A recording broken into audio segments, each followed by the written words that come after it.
Sea turtle conservation in Florida is facing some challenges. For decades, conservation efforts have helped these iconic animals rebound from the brink of extinction. But as is often the case with wildlife conservation, new threats have emerged. This time, it's something we're all a little familiar with, called climate change. We're going to talk about how the increase in hurricane intensity and sea level rise are impacting the conservation of sea turtles and explore what we can do to help with this conservation. On this episode of the How to Protect the Ocean podcast, let's start the show.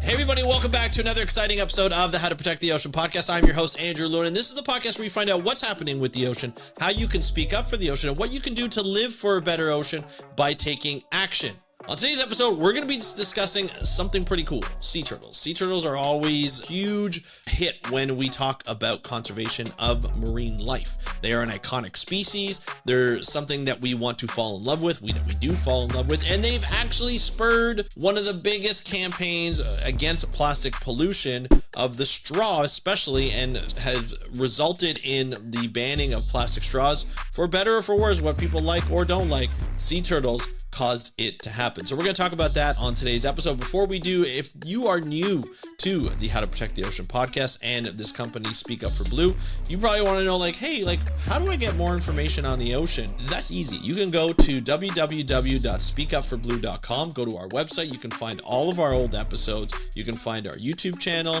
You can find access to other podcasts that have to do with sharks, with wildlife, with veterinary science on the marine life, all there for you. Also, we have a Spanish podcast that's gearing up to getting ready at some point soon, but we've got old episodes from there, so you can get access to that all at speakupforblue.com, as well as you can get all that information to your inbox by going to speakupforblue.com/newsletter, entering in your email for free, and I don't share it with anybody, and then receiving information Monday to Friday at 8 a.m. Eastern to find out the latest in news, the latest episodes that we have out, as well as the latest job advertisements, so that you can dedicate your entire career to protecting the ocean. Let's go to speakupforblue.com/newsletter. Let's get into the show. Let's start with some good news. Over the last few decades, Florida's sea turtles have been a conservation success story. You don't always hear that coming out of Florida in regards to the environment, but thanks to efforts like protecting nesting areas, beach cleanups, and educational programs, the number of sea turtle hatchings has soared. And I can be one to attest for sea turtle nests being protected, because I have a story that I tell. I've told it quite a bit, but if you're new here, this is the first time you've heard. But one of the things that my daughter Jade and I have shared over time, when she was actually younger, she doesn't remember this as much as I do. She was only 9 months old. We went to Florida. We were down near in the Miami area, and we were staying in a hotel. And this hotel was right on the beach. And, she got up a little early. She was 9 months old, and I didn't want my other daughter and my wife to wake up. So I took her down to the beach. We watched the sunrise along the beach. What is a better way to spend time with your daughter? So we sit down on the beach, we watch the sunrise, and as the sun was rising, we can see a mound of sand that's right in front of us, about 10 feet away. And I was like, oh my gosh, I think this is a sea turtle nest, because I can see the tracks going from the ocean and then back into the ocean, almost as if they were just going over each other. It was quite a large sea turtle. I still don't know what sea turtle it was, but I said, okay, something has got to be done here, because I know in Florida they protect sea turtles and the sea turtle nest. So I go back to the hotel. The first thing I did, I emailed the sea turtle listserv, and I said, hey, what happens if I think there's a sea turtle nest on the beach? They said, contact Fish and Wildlife, or just tell the hotel they will contact Fish and Wildlife. So I contact Fish and Wildlife. Florida's Fish and Wildlife crew come out, they protect the sea turtle nest. And my other daughter, Taya, who was about 2 or 3 at the time, she was down there and she was protecting the nest. She was taking any kind of plastic off, in and around the area. I wouldn't let her go in the barricaded area, because that's what it was. It was barricaded.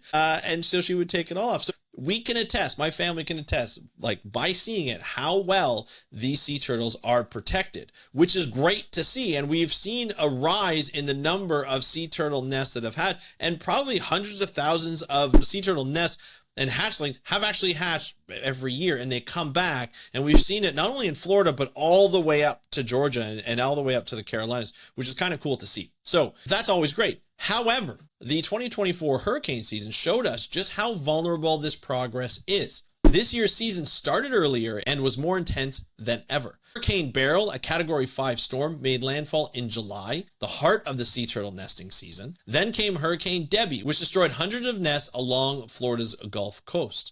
So think about it. A mother turtle comes ashore, painstakingly digs a nest. You have to think about how hard it is for a sea turtle to get out of the water and to move its body up the beach, get there, dig out a nest, and then lay dozens and dozens and dozens and dozens of, hundreds of eggs. Weeks later, a storm surge washes it all away. For conservationists, it's devastating. These storms don't just destroy the nest, they also erode beaches, leaving less space for turtles to nest in the future.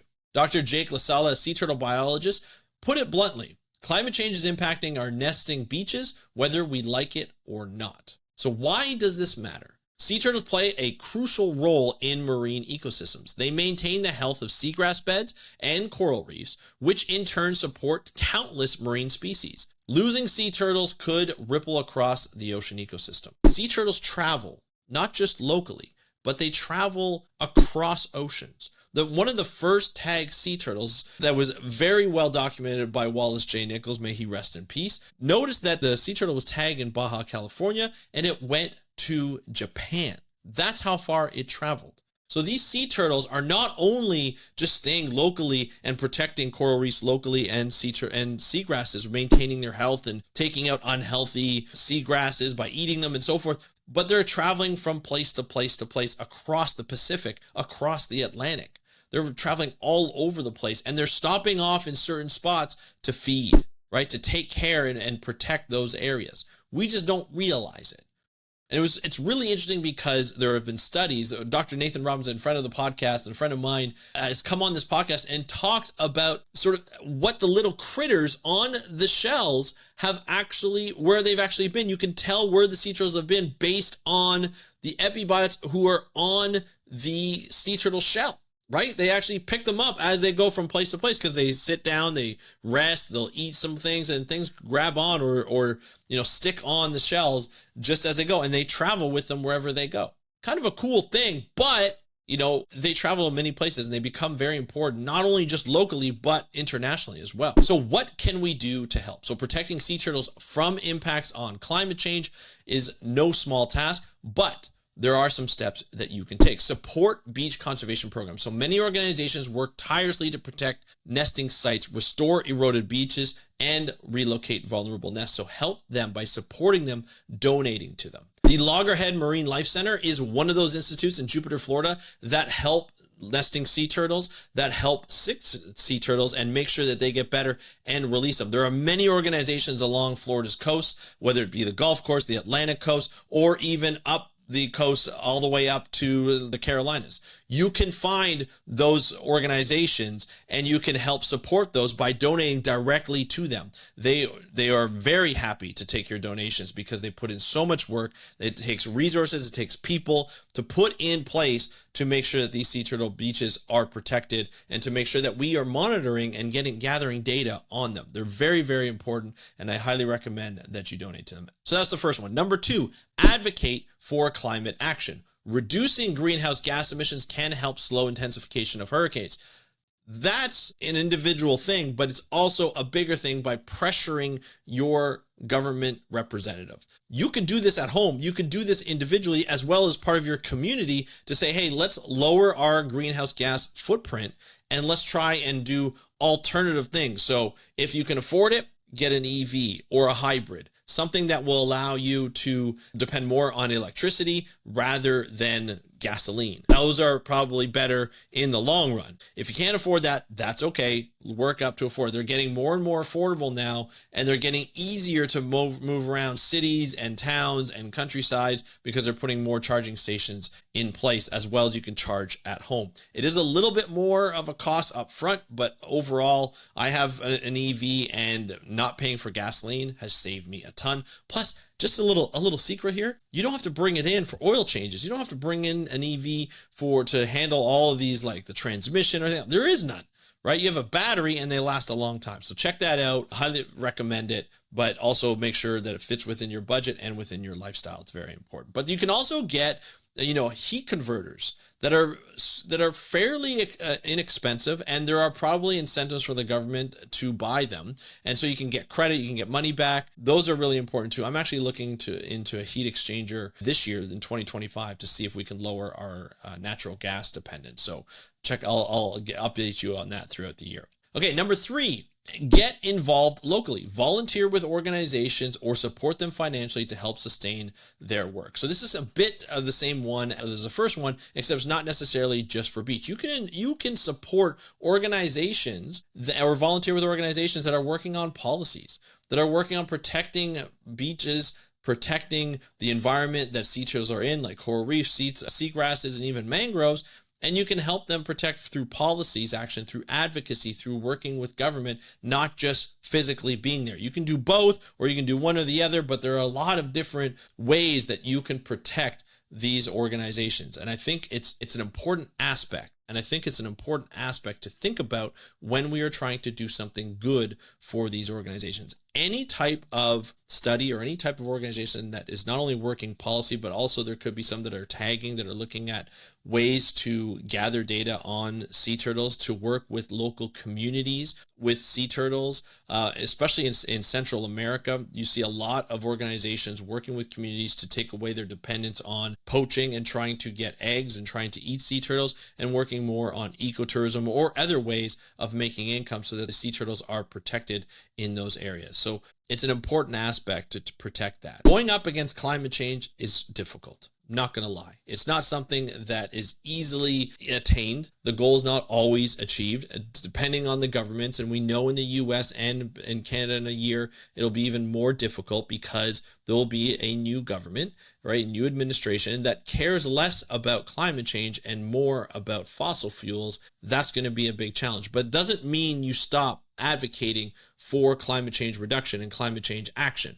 It is what we need to do. This story is a reminder of the challenges climate change brings to ocean conservation. Including the other story that it reminds me is the story that I put a couple of episodes ago, where we talked about the MERS birds that went from a population of 8 million to a population of 4 million. And that wasn't directly affected by climate change, but are starving because their prey are no longer at the plentiful numbers that they need to be at. So they are starving because of climate change, because of the blob, because of sea surface temperature increase. You can check out that story right up here that I'll link to in this video and in this podcast, so that you can get access to it as well and you can watch it. This is not a isolated problem just with sea turtles. We are losing beaches because of sea level rise. We are losing beaches because of increased storms like hurricanes and the intensity of storms. But we are also at the mercy of climate change and the consequences that come from that, right? Storm surges, loss of due to erosion of habitat, all these things. It's not something that is easily dealt with, but sea turtles have been around for millions of years, surviving countless of challenges. So with your help, they can help survive this one too. And I feel, and I know, I don't just feel, I know that we can get around this climate change. I know that we can not only adapt, but we can reduce our greenhouse gases. It just takes us all to do that. But that's it for today's episode. I would love to hear what you think of sea turtle protection, sea turtle conservation. If you have any kind of experience in it, I would love to hear from you. Hit me up on Instagram at How to Protect the Ocean. I'd love to hear from you. That's at How to Protect the Ocean on Instagram. And of course, if you want to find out more information, you can subscribe to our YouTube channel and hit that notification bell so that you don't miss any of our episodes that we drop Monday, Wednesday, and Fridays. And that's it for today's episode of the How to Protect the Ocean podcast. I hope you enjoyed it. I hope you have a great day. I'm your host, Andrew Lewin. Have a great day. We'll talk to you next time, and happy conservation.